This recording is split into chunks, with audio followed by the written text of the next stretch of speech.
Hi guys.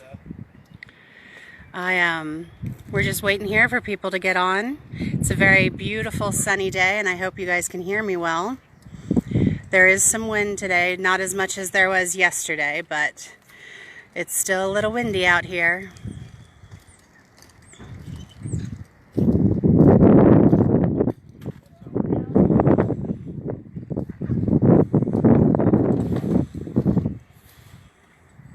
Hey, thanks for coming on. Hi, Misty.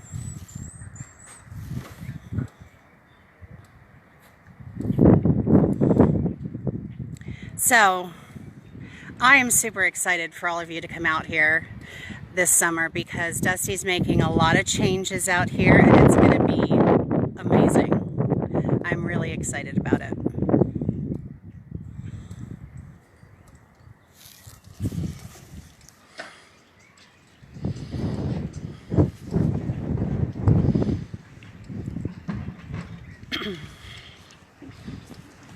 Hope you're all doing well this morning. Horses are all fuzzy and losing their hair, so, you know, they're shedding pretty good right now.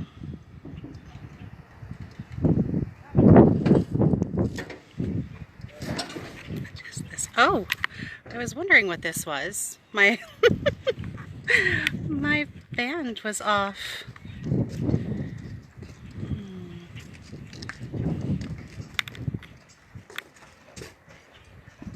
Hey Elise, hey. Come fix my helmet band. It was like across the top of my head. Yeah, I saw that. I didn't know if that was supposed to be It was not supposed to be there. Push harder. Did you get it? No. Yes, this is what you will experience at camp with me.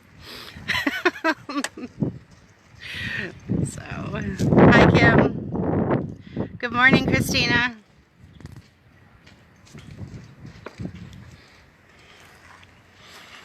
All right, we're gonna walk around here, get ready.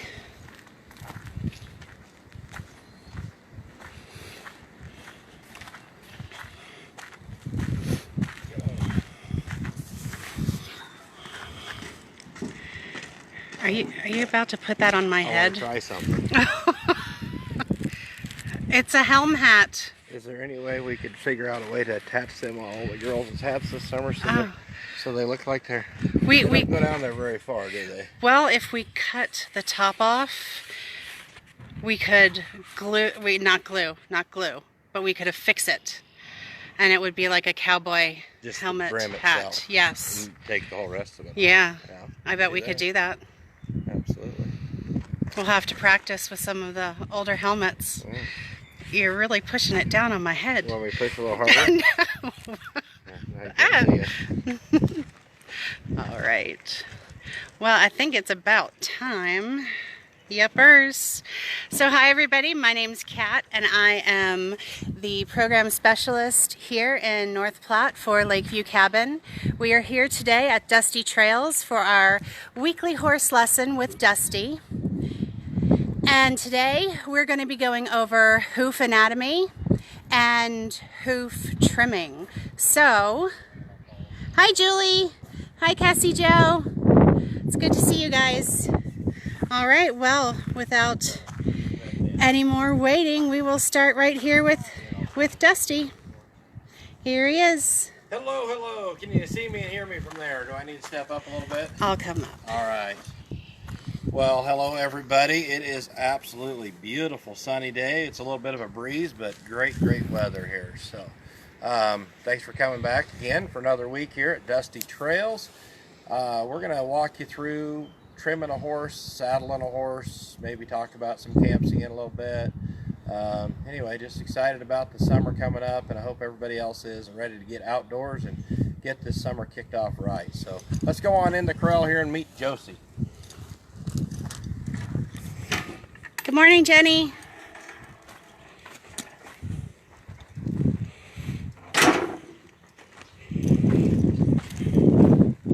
So we grabbed Josie here. If you guys remember her, she's one of my oldest horses. The horse I've had the longest. She's 23 years old. I think she'll be 24 be 24 next month. So she hasn't been trimmed all winter, so her hooves are kind of getting long. Their hooves are kind of like our fingernails. They're real hard. They continue growing all year round, and so we have to trim them up a little bit. But we have to be careful about how we trim them so that we don't make the horses sore at all. They are there to protect their feet. So this is my hoof stand. You don't have to have that. I like to have it just for the magnets on it, just to hold my tools up so they're not laying on the ground or sticking them in my back pocket, all that fun stuff. That's as much as anything. The three tools I use here though is the hoof nippers. If you look at those, they're sharp edges that come together real flat. That's what we do the clipping with. We have a hoof knife. It's a hoof pick and knife combo. The end of it curls around here for cleaning out, and this edge is sharp all the way down to here. This one's not very sharp, needs to be sharpened, but and then we have a rasp. The rasp, you have a really coarse on this side right here, and a very fine grit teeth on this side right here. This is for filing down the hoof. This is for filing down nails when we're using them, putting shoes on them, okay? And it's even got along the edge. Sometimes you use that to get in along the edge of the nails and take off the heads of the nails when you're removing shoes, that kind of stuff. So it's a good idea to keep this safe where you're not banging against other things, because every one of these edges is a sharpened edge. And so as you're banging against the other tools, you're dulling them edges. That's one reason I like this magnet right here, because that can hold it for me without banging around against the other tools. So we're going to start out with a hoof knife. Place my hand right here on Josie. I'm going to run my hand down her leg, slide in here on that bone. As soon as I touch right there, she picks her foot up for me, real nice like. And I keep it in underneath here where it's comfortable for her. I can do a couple different options. I can squeeze it in here between my knees like this to kind of hold it, and then it helps me steady the foot as I'm scraping here. And my first thing is just cleaning out everything that's been packed up in underneath the foot. Walking around out here for days and getting stuff tied in. So we're going to clean that all up. Another way that we can use this has a little bit of a cradle right here that we can set our hoof in. I can kneel down like the old man that I am, and it's a lot more comfortable for me, because Josie stands here without fighting me any whatsoever. So I'm going to clean this out, and right in the center here we have what we call the frog. And there's some of this is just dead skin here that's attached, that we'll kind of trim some of that out. And right this area here is what we call the sole, and this is your hoof wall around the outside edges, okay? It is important that we keep the hoof wall higher than the sole itself, so that when she steps down, she is pressing firmly on the hoof wall. We don't want to trim this back to where she's walking on her sole at all, okay? And if you were going to shoe this horse, we would take a lot of extra time and really trim this sole all out of here and clean this clear down. But where I leave the horses barefoot, which we don't put shoes on them at all, I like to leave as much of this sole on here as I can for protection. Because even though on perfectly flat surface, she's stepping against this on the rim right here, we know that she's not walking on flat surface all the time. And there's going to be uneven ground and rocks and things like that. And there is going to be pressure that goes against that right there. And the thinner this is, the more damage you'll do to that horse. Once you bruise that sole, it can take years to heal. Lots of time for that to heal. And that's the time that you can't be using that horse. So I just cut a little bit of that out. Main thing is I want to make sure and set the nippers flat against, so that when I trim, I'm actually cupping this out and the outside edge is still going to be higher.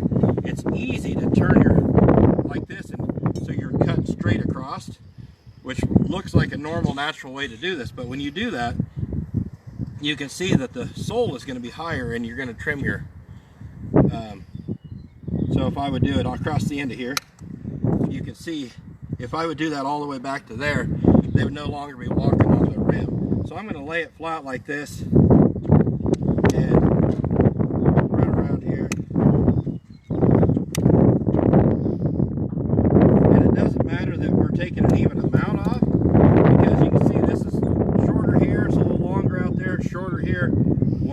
do is cut it all off and make it even so that that horse is stepping down flat. So I took off more in some areas, and I'm barely going to take any off in other areas.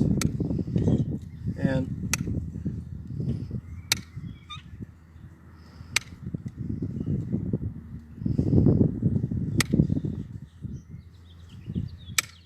now a person can spend a whole lot more time trimming this horse up and taking this sole clear down and all that.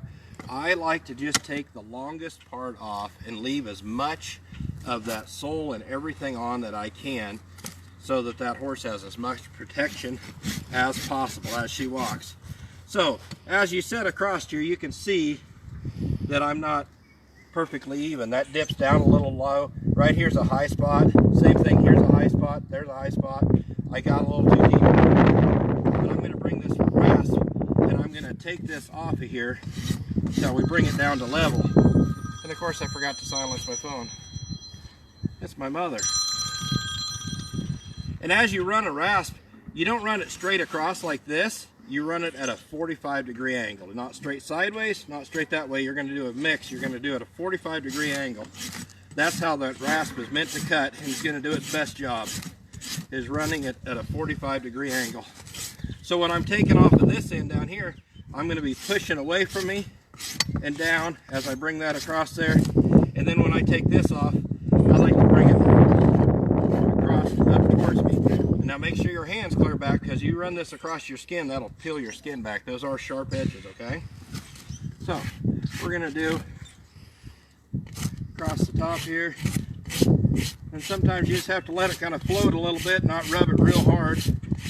But now you can see, even after just a few strokes, that will start evening out.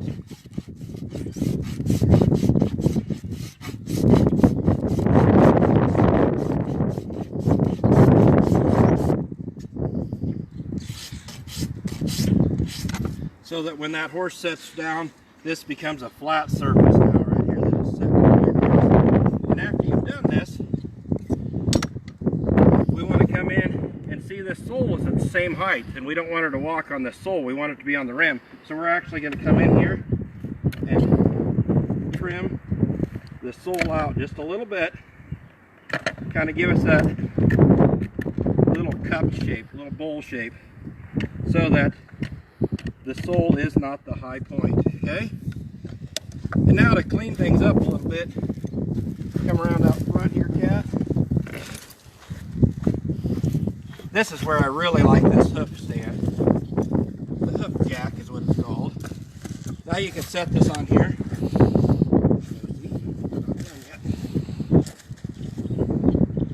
And she can put a little weight down on that. And we can come around and just take the sharp edges. And sometimes the hoof, when it gets long, it starts to flare out. And we want to keep it a nice straight edge. So we'll take the outside edges down just enough.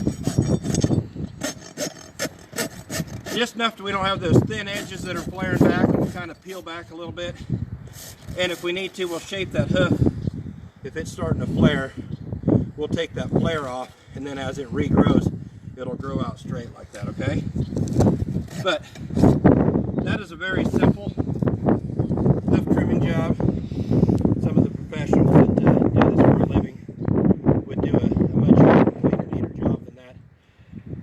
But I'm not selling my work, and I am trying to leave as much on there to protect the horse. I don't really necessarily want to make it look good from the bottom. It looks nice from the top, but I'm not worried about cleaning that sole all up so it looks really sharp from underneath. I want to leave as much of that protection on there as I can, especially on Josie.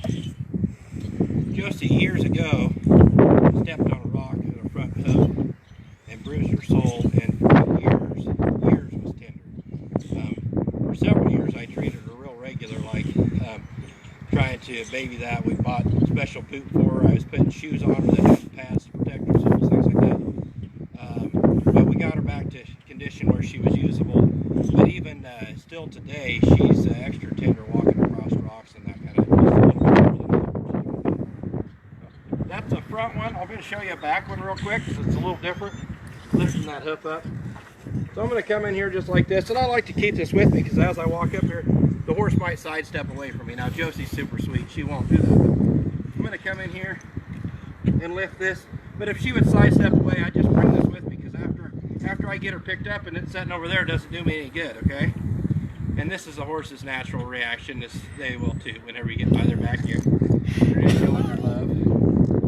Alright, so I'm going to bring her in here, and I try to keep this right in line. Don't pull it out away and make it comfortable. So, this hoof jack is adjustable. So I can put it over here like this. That way I'm still holding her, supporting her with my legs so it doesn't pull forward. But it gives me a nice base. Now when I start pushing down against that hoof, it's not rocking and moving all over. I don't have to work so hard to get my body, my legs in underneath there to support it.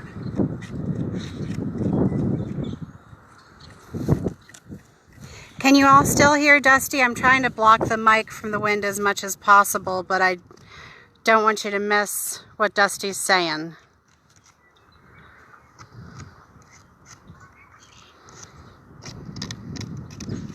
Now if you come in here, you get a good look at this. See how this hoof is really just, the hoof wall is just a little bit longer than the sole itself. There's really not a lot here to trim off. We just want to make sure and clean this out. We're going to trim off some of this old frog, which we don't want to get deep into this, but I like to trim it back just enough that when I run the rasp across it, I'm not dragging across that old frog. The rasp works good on hard dry material where it can cut away little pieces, but this frog itself is kind of rubbery like, so the rasp doesn't slide across it very well. So I like to get it out of the way. And since there is very little to trim off here, I'm not even going to bother trimming it. Like I said, I want to keep as much on there as I can. So I'll just run a rasp across here. And Josie's getting tired of this. What's taking so long?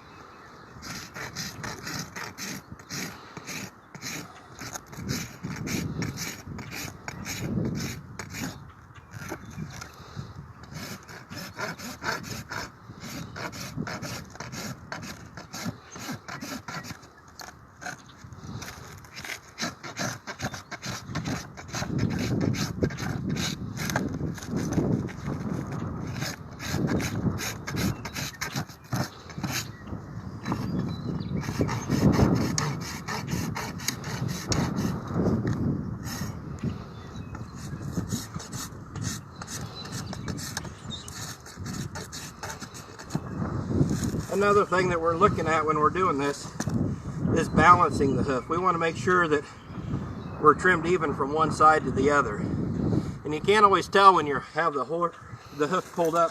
You need to have it kind of down here in its natural position to see that we're even from one side to the other. And we're doing the same thing. I didn't mention it on the front one, but we're kind of looking at that same thing on that front hoof.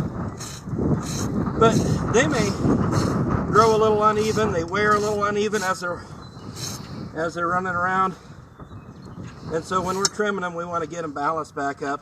And again, I'm going to take off that outside edges.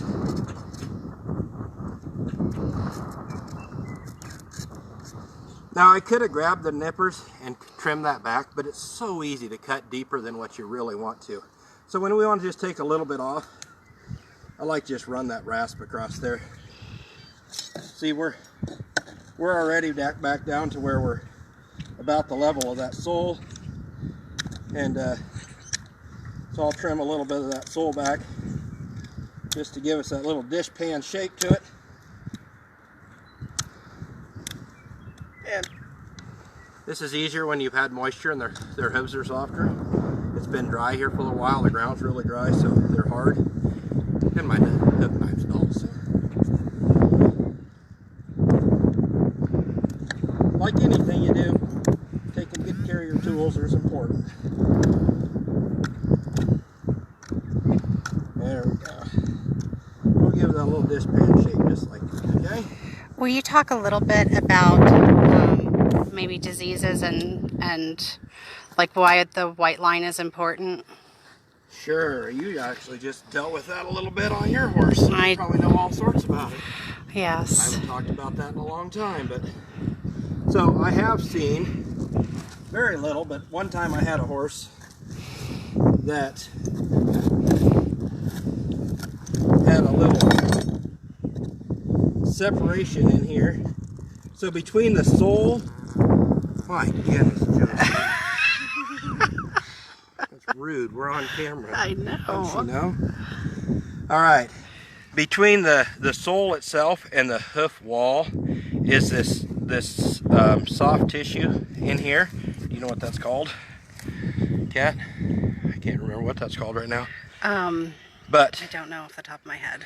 But I have seen where they've gotten an infection or a fungus growing up, not an infection, a fungus that started growing up between. So it got started in here and it worked its way up, and it actually grew up between the sole and the hoof wall all the way up into here. And the only way to get rid of that, just like any other mold or fungus, is you have to dry it out. You have to clean it completely out. And I've seen where they've actually had to take the entire hoof wall or sections of the hoof wall out in order to get that opened up to the air so it can dry and get that all cleaned out and treat it with something like, you know, iodine or something, I suppose. I don't know. And that one's called white line disease. White line disease. Okay. So we did have a horse that came to me one time that had something like that we had to treat.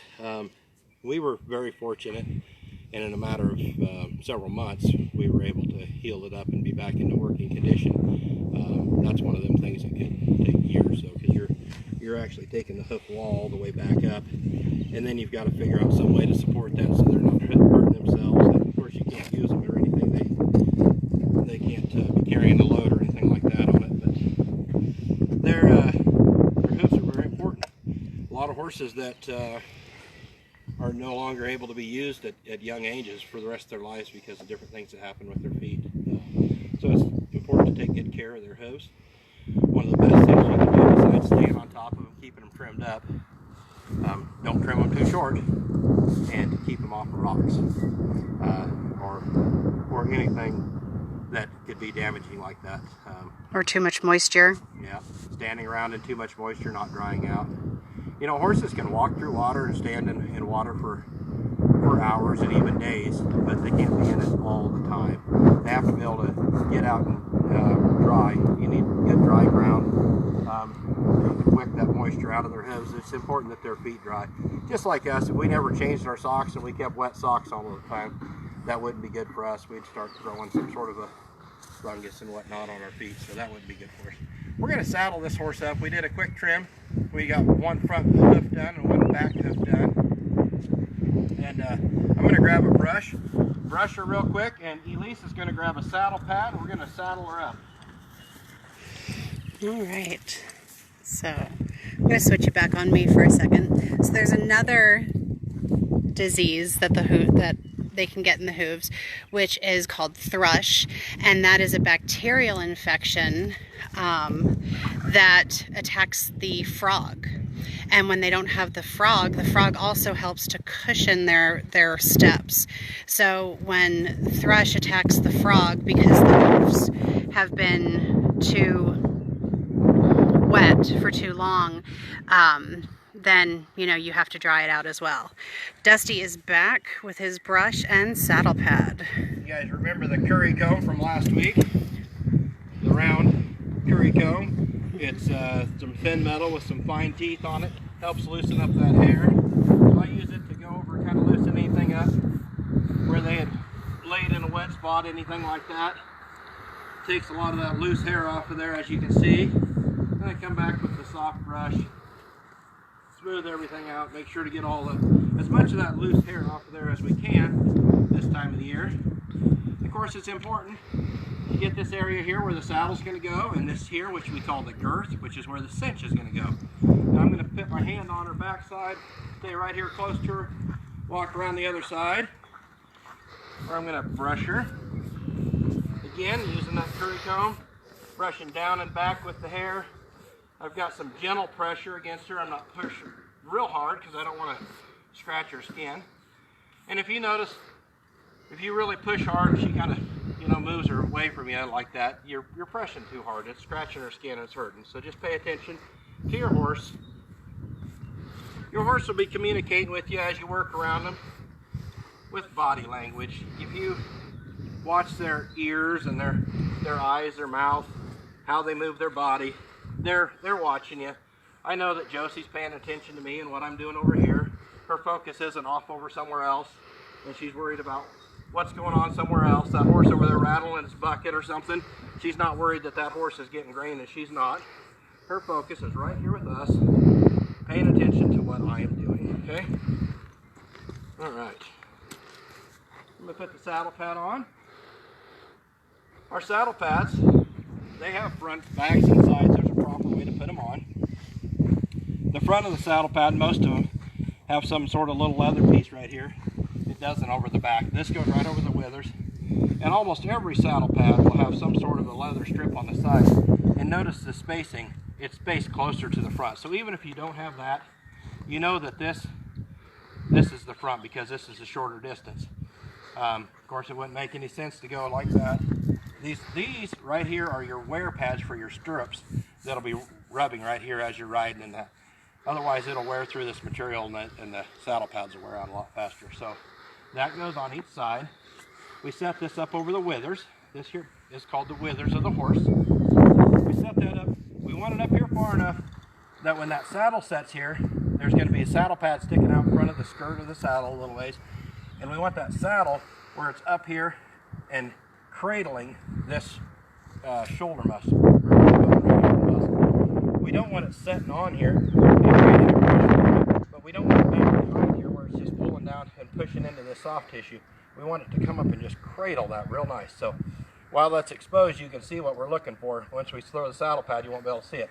We want that saddle to set right up here firm.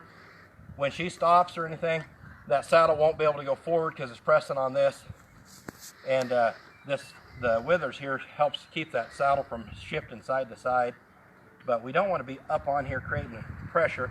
As that horse is moving, this muscle's working, and that'll create a real sore spot right in here.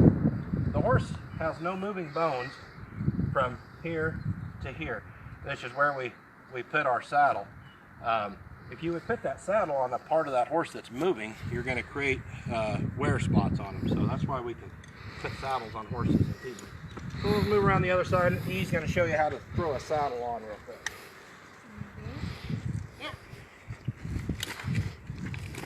There you go. There's a little technique to that. These saddles are actually pretty heavy. Some of the bigger saddles like this are pretty heavy. And so you don't just walk up here and try and flop it over. There's a good swing, and she used her leg and she kind of just got it up and over. Got a little swing to it. So we get this set up here. We want the center of the saddle lined up with the center of the saddle pad, lined up with the center of the horse. We want the saddle pad sticking out in front of the skirt. This is the skirt of the saddle right here. We want it sticking out in front of the skirt of the saddle a little bit. And then the pressure right underneath the swells here is what I was talking about. We want that right up behind this bone. So if we move a little too far forward, see how that sets the front of here up? And now we're setting on top of that shoulder bone, okay? We want to be right behind it where we're just cradling, we're just hugging that real nice. If we go a little too far back, see how that saddle sets down? And now that saddle will sink into that soft tissue behind it. So saddle placement's important. Get the center all lined up. Your saddle's even. We're going to make sure everything's untucked in here. We're going to move around the other side. We're going to lower down the cinches on this side. And we have a front cinch and a back cinch. Very simple. The front of the saddle, the back of the saddle. We want to make sure that these D-rings aren't folded underneath. That these are relatively clean, no stickers or rocks or anything picked up in here. The center of this cinch needs to come out in the center of the horse. If it does not, while I'm over here, this would be the time to adjust that. If anything, you want it to this side of center just a little bit, because as you tighten that cinch down on the other side, it'll pull it up over there. But we're going to squeeze this down on the horse a little bit, okay? So that center of that cinch comes out the center of the horse. Cinch right here in the girth. We want to stay a safe distance back out of the armpit of the horse right here. Stay back, because again, that horse is moving, and you don't want to be pulling that skin tight, and as it moves, that'll create sores right in there, okay? So we've got the cinches loaded down. We're going to leave the breast collar hanging right here on the saddle horn for now. I'm going to move back around the other side. While we were over there, we checked to make sure none of the straps, anything was tucked underneath. You can hang your stirrup up here on the saddle horn to get it out of your way so you can see just a little bit better. I'm going to reach down here and grab the front cinch just like this. And the way we put our latigos away, if I put the tail of that latigo through here and I just pull, it's like a slip knot, it just pulls right through. Then I'll run the end of this around a second time. Once I've made a lap around there, I like to make sure that that skin's not folded, hasn't been pulled up into a wrinkle underneath here. I'll just kind of snug that up. And I'll leave this. This puts a little pressure on the horse, lets her get comfortable with it. They tend to take a deep breath and puff themselves up as we're cinching them. So I'll put a little bit of pressure on here, and then as she relaxes and the saddle kind of sets into place, I'll do the back cinch. The back cinch, we want to buckle that so it's as high up, as tight as we can get it without it being tight against the horse. Meaning we don't want it, I can slide my hand underneath there, that's safe. If I pull it up any farther, now it's tight against the horse. She doesn't have room to breathe a little bit as and relax. And we don't want to turn it into a bucking strap. Yeah. And if we put it any lower and it hangs down, if that horse would kick up a back leg or anything, kicking it flies, they can get the leg caught in there. Super, super dangerous, okay? What keeps these back cinches from being bucking straps is this little piece of leather right here that runs between the two cinches. Sometimes overlooked by people that aren't experienced in this. You don't even think about this little piece of leather in here, but that's super important. Without that, this could actually rotate back to this position right here and come up tight. And right through the flanks here, that's exactly where you put a strap to make a bucking horse. Even a horse that's calm and docile, if you put a strap around through their flanks, it can make them buck. It won't every time, but it definitely can. That's the rodeo horses.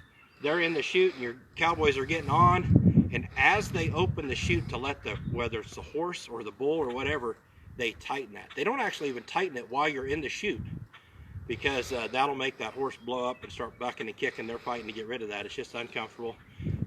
You know, it's kind of like somebody sticking your fingers in your armpits and it makes you squirm, okay? It's a tickle spot, whatever. It's very annoying. So that's your flank strap back there. But anyway, you want to keep this back cinch where it's right in line and it can't move any farther back than that.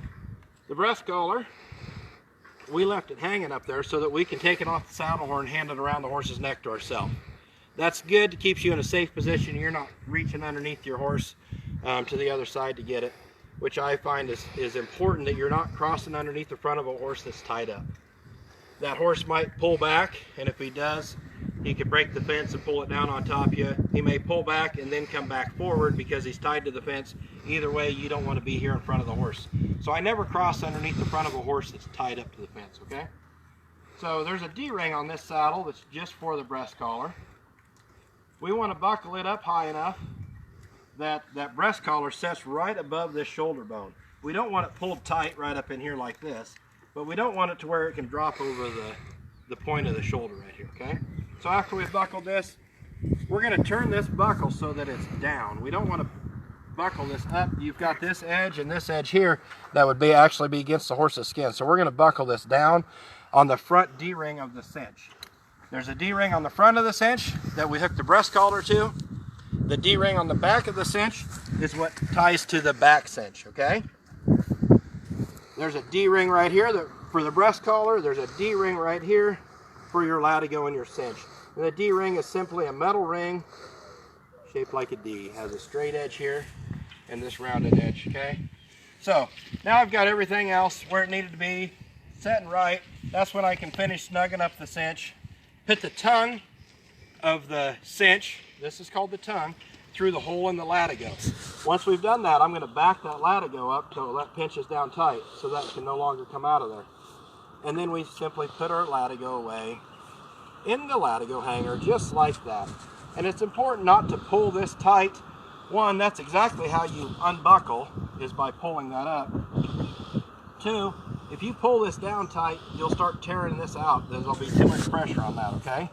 So we just like to even this out just like that. And if you just kind of push that put a little crease in it so it'll hang flat. This is one way of doing it. Now, if you ever have problems with your latigo falling out as you're riding, which a lot of us do, especially with the softer, more pliable latigos, they really tend to fall out of there.